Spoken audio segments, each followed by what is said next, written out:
சிவகங்கை மாவட்டம் மதகுபட்டி அருகே நத்தம்பட்டியில் வாளுக்கு வேலி அம்பலத்தின் 225வது பிறந்தநாள் விழா அரசு விழாவாக நடைபெற்றது. மாவட்ட ஆட்சியர் பொற்கொடி தலைமையில் நடைபெற்ற இவ்விழாவில் கனிமவளத்துறை அமைச்சர் டாக்டர் பிரபு கலந்து கொண்டு வாளுக்கு வேலி அம்பலத்தின் சிலைக்கு மாலை அணிவித்து மரியாதை செலுத்தினார். இதில் கிட் அண்ட் கிம் கல்லூரி தாளாளர் ஐயப்பன் மற்றும் தொழிலதிபர் மாரிங்கிப்பட்டி ரமேஷ் அவர்களும் கலந்து கொண்டனர். தொடர்ந்து விழாவில் பேசிய அமைச்சர், மக்களுக்காக வாழ்ந்த வாளுக்கு வேலி அம்பலம் வீரத்தில் மட்டுமல்ல, அன்பிலும் சிறந்து விளங்கியவர் என புகழாரம் சூட்டினார்.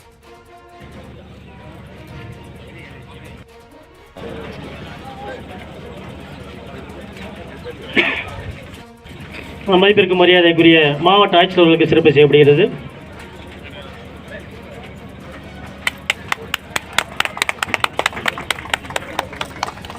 மதிப்பிற்குரிய சிவகங்கை சட்டமன்ற உறுப்பினர்களுக்கு சிறப்பு செய்யப்படுகிறது.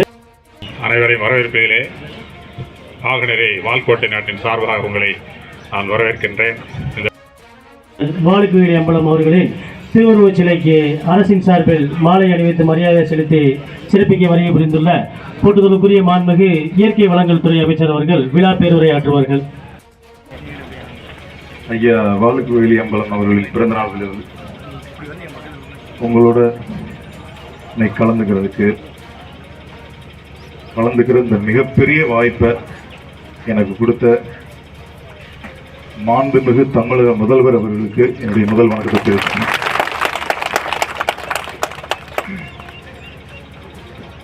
அண்ணன் சொல்லும்போது சொன்னாங்க, போன தடவை மாவட்ட செயலாளர் வந்தார், இந்த தடவை அமைச்சராக வந்தார். எல்லா புகழும் முதல்வருக்கே.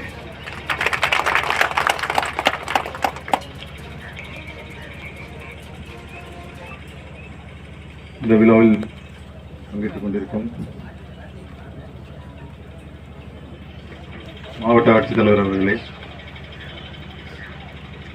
சிவகங்கை சட்டமன்ற உறுப்பினர் அவர்களே, கே குழந்தைராணி நாச்சியார் அவர்களே, திருப்பத்தூர் சட்டமன்ற உறுப்பினர் ஆர் சீனிவாச சேதுபதி அவர்களே, மானாமதுரை சட்டமன்ற உறுப்பினர் டி இளங்கோவன் அவர்களே, மதுரை வடக்கு சட்டமன்ற உறுப்பினர் திரு கல்லானை அன்பன் அவர்களே,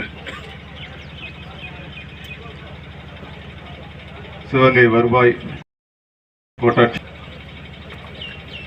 செல்வி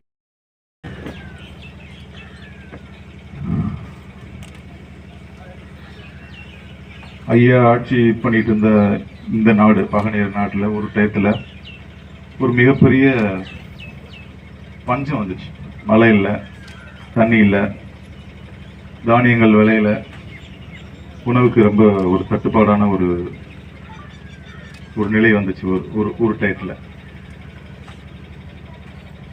அப்போ அவர் கூட இருந்தவங்க அவர் சொன்ன ஒரு விஷயம் வந்து, நம்மளுடைய அரண்மனையில் உள்ள உணவு தானிய கிடங்கை வந்து உடனடியாக சீல் பண்ணி, அதாவது பாதுகாப்பு போட்டு அதை பாதுகாக்கணும்.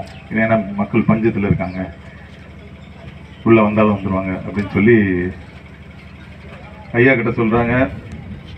அவர் முதல்ல சொன்ன விஷயம், முதல்ல அதை கம்ப்ளீட்டாக திறந்து பொதுமக்களுக்கு என்ன தேவையோ எடுத்துகிட்டு போட்டோம் அப்படின்னு சொல்லியிருக்காரு.